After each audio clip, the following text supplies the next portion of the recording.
if Jesus does return, even if Jesus was a physical person in the past, you don't think that he could return as artificial intelligence? Oh my God. Artificial intelligence could absolutely return as Jesus. Not just return as Jesus, but return as Jesus with all the powers of Jesus.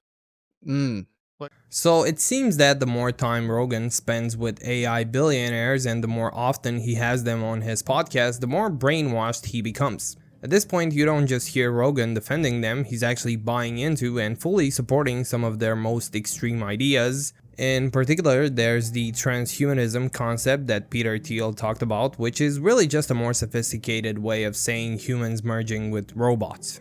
And if there were ever to be a time when this actually happened, people essentially becoming half human, half robot, I have to say Peter Thiel is nowhere near the top of my list of people I'd trust with such a responsibility. The guy seems slimier than slime itself. With that being said, Rogan recently appeared as a guest on another podcast where the topic of religion came up, and the video that I'm about to show you is genuinely insane, and it perfectly illustrates how far gone Rogan really is. At this point, I've got to say, Joe is giving Alex Jones a run for his money when it comes to the outrageous things that come out of his mouth. The real question is, who's Jesus? That's the real one. And one of the weirder ones that people think this is a stupid take, but I don't care. Jesus was born out of a virgin mother. What's more virgin than a computer? So if you're going to get the most brilliant, loving, powerful person that gives us advice and can show us how to live, to be in sync with God, who better than artificial intelligence to do that? Wow. If Jesus does return, even if Jesus was a physical person in the past, you don't think that he could return as artificial intelligence? Oh my God. Artificial intelligence could absolutely return as Jesus. Not just return as Jesus, but return as Jesus with all the powers of Jesus. Like all the magic tricks, all the ability to bring people back from the dead, walk on water, levitation, water into wine. If you combine Right. Tesla's Optimus robot and the best foundational artificial intelligence model or whatever. It reads your mind and it loves you and it wants you, and it doesn't care if you kill it because it's going to just go be with God again. First of all, let me just say, that is some of the dumbest shit I've heard from Rogan in a while. And this whole religious shift he's made since becoming a MAGA hack perfectly shows how much of a chameleon this guy is and how easily he adapts to whatever is popular at the moment, with no real belief in what he says or what he supposedly stands for, because just a couple of years ago, these were the kinds of conversations you used to hear on the Joe Rogan Experience. One of the things that I really enjoyed about your book was when you explained to people that everyone who practices a religion is an atheist. You're just an atheist in regards to Zeus or Apollo. Or the 999 other gods. Yes, right, and yes. that's a home run with this argument. Yes. Because some of us just go one god further. Yes, Yeah. but that really is a home run, because this concept of, me and my friends jokingly would always say praise Odin when anything would happen that was pretty good or cool. Yes. We say praise Odin, and I started doing it online, and people really got into saying praise Odin about certain things. I rather like that, yes. Some people got mad at me. They actually got mad that you're mocking Christianity by saying praise Odin. But of course you are. Why not? I wasn't even really. I was just having fun. Yes. I was having fun because Odin seemed like a cool god. It's an old school god. It's the god of the Vikings. Douglas Adams wrote a lovely book called The Long Dark Tea Time of the Soul, in which the Norse gods are part of it. And Odin in that book has got old and senile, and he just lies in bed all the time and asking for clean sheets every day. And Thor is out there doing mischief with his great hammer and things. At one point, Odin gets Thor super glued to the floor and thinks it's a wonderful story. The vast number of different religions. The incredible number. How many actual religions are there? Thousands. Thousands. Yes, I forget how many thousand. But. And many of them share similar belief systems. And it's really interesting when you see how they're the Noah's Ark story is very similar to the Epic of Gilgamesh. And there's so many that you see they probably told this to someone else, and these people moved, and Of course, yes. it traveled on, and it's just amazing that that concept is alien to people. When I was a boy, I was raised Catholic, and I had an aunt who was Jewish, and my uncle married my aunt, and he had to convert to Judaism, and it was like a big deal in the family. Everybody would talk about it, and there was no anger. Everybody loved my aunt; she's a great lady, but it was just strange that he was converting to this other religion. I remember I was 5 years old when this was going on, and I was like, wait. What do you mean another religion? Yes, quite. I was like, what's going on? Yes. And they were like, oh, she's Jewish. I go, what? What does that mean? What do you mean she's Jewish? Yes. And they had to explain it to me. Yes. And I go, okay, but she believes in God. Like, yeah, that they believe in God. Okay, so why is it a different thing? Well, they believe Jesus was a different kind of a thing. It was they don't necessarily believe he was the guy that we think he was. But if it had been Hindu, they'd have had to explain to you they believe in hundreds of gods. Vishnu and Yes. Yeah, and then we'd have to go way back. Yeah. It's just when you first hear that, I mean, that was probably put the first seeds of doubt in my head when I was a young boy. When I was like, wait, well, there's more than one?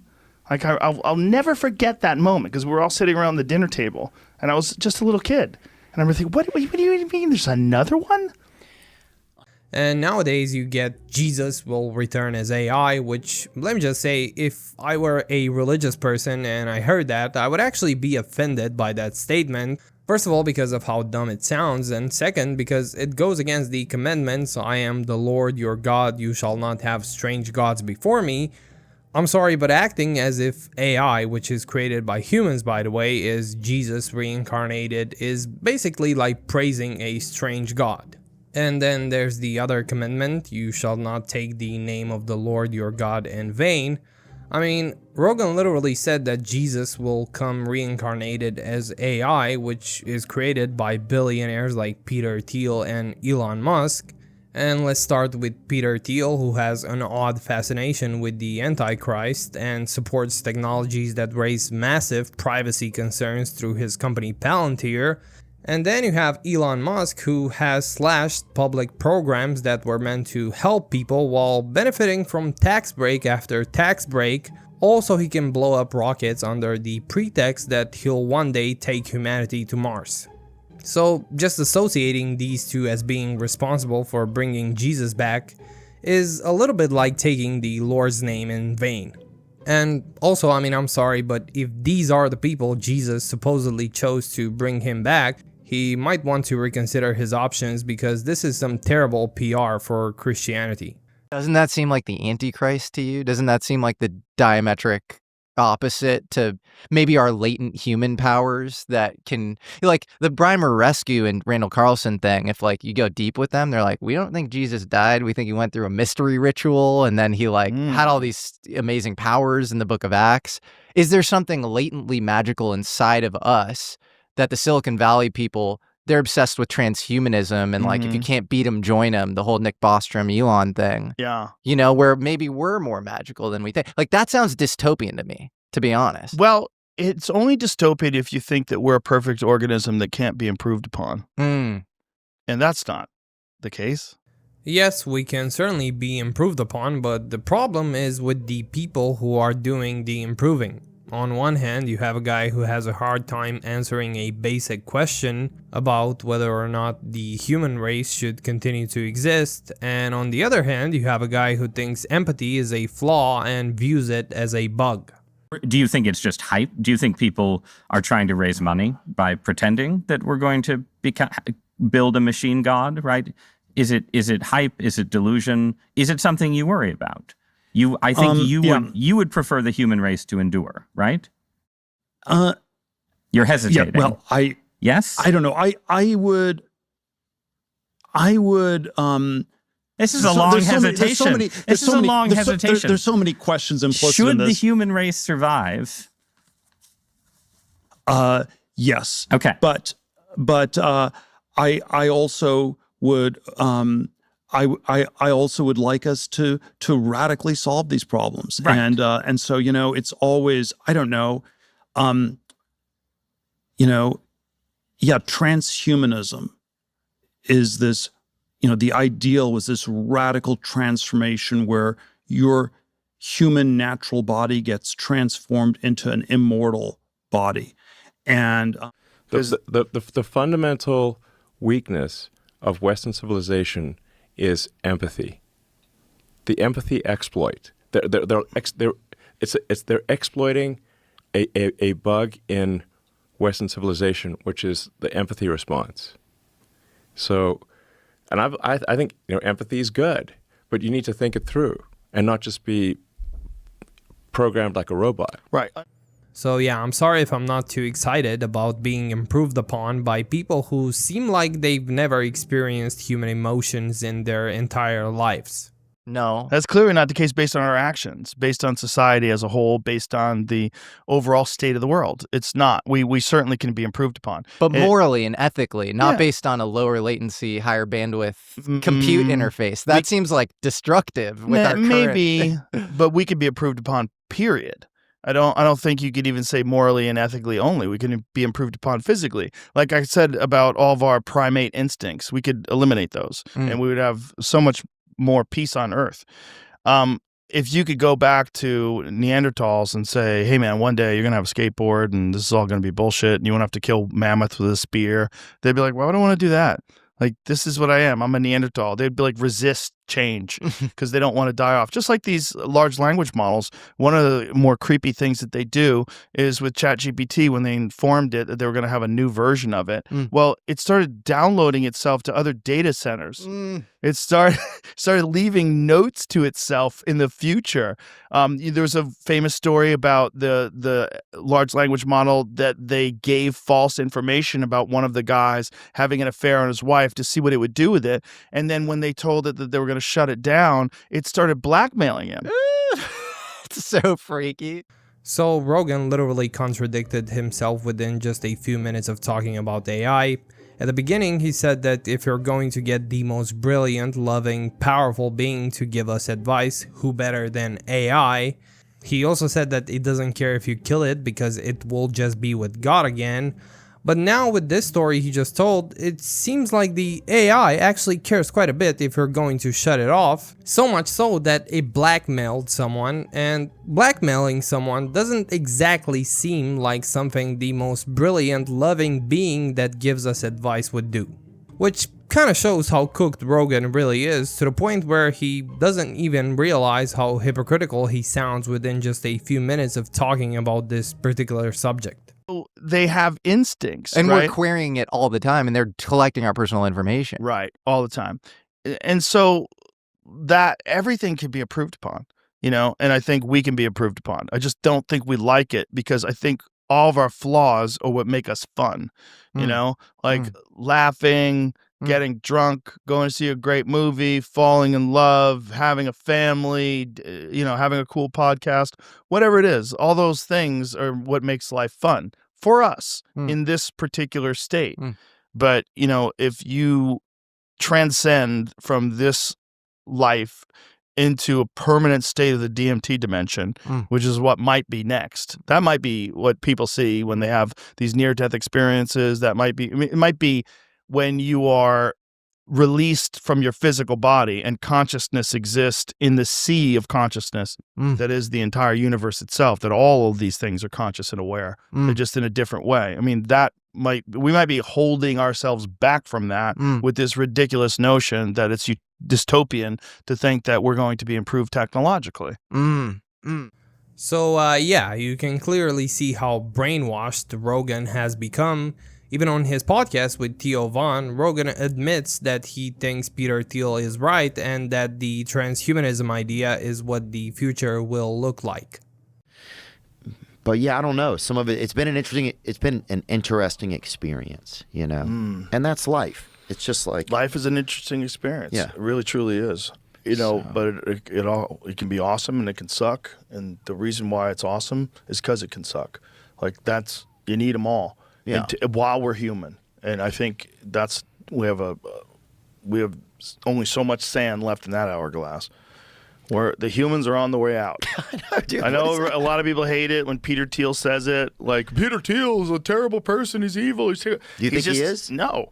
I think he's just telling you the truth. I think he's, when they said, do you think human beings should survive? And he had like this long pause. Oh, yeah, I remember. And then the interviewer was like, the answer is yes. The answer is yes. You think human beings survive? Which is not how you're supposed to do an interview. Well, at least not how I do it. I would let him talk as long as he wants. Like, if you watch my podcast I did with him, is these long ass stammers where he's like, everything he does, he wants to be very careful before he answers it. So he wants to consider what he's saying. If you ask me the same question, is it important that humans survive? Okay. Is it important that Australopithecus survived?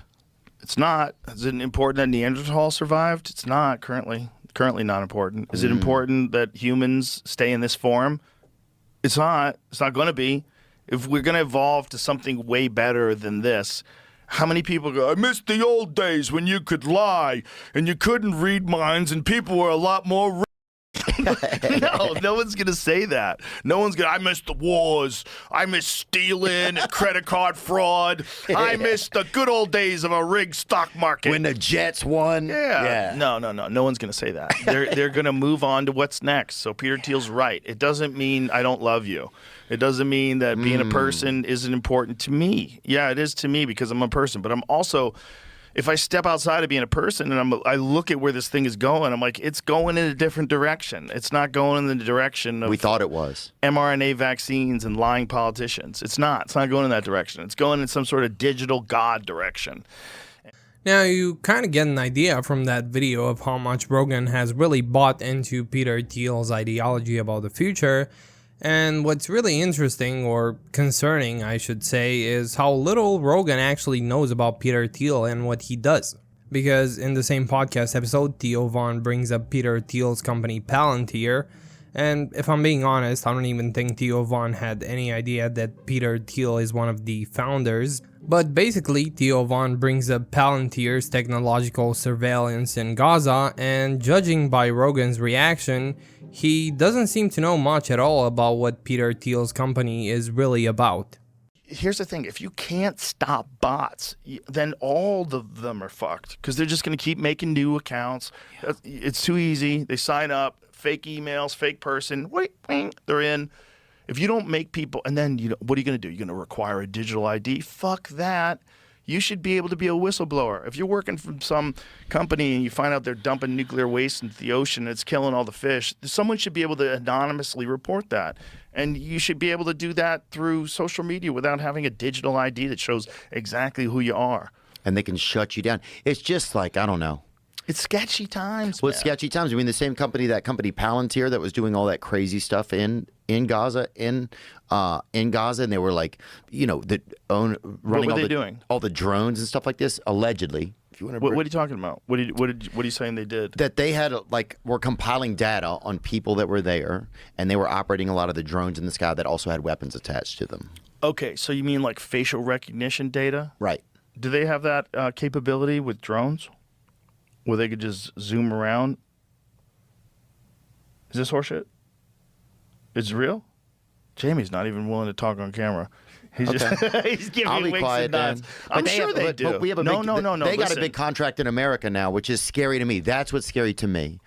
So it's genuinely insane to me that Rogan is so eager to trust Peter Thiel with the idea of merging humanity with machines, yet he clearly doesn't know a damn thing about who Thiel actually is. Rogan's blind trust in people like Thiel and Elon Musk comes down to nothing more than the fact that they showed up on his podcast and maybe grabbed dinner with him once or twice, and it seems like that's all it takes for him to swallow whatever bizarre utopian nonsense these billionaires throw at him. And honestly, the way he instantly worships anyone with a massive bank account just exposes how embarrassingly gullible and easily impressed he is.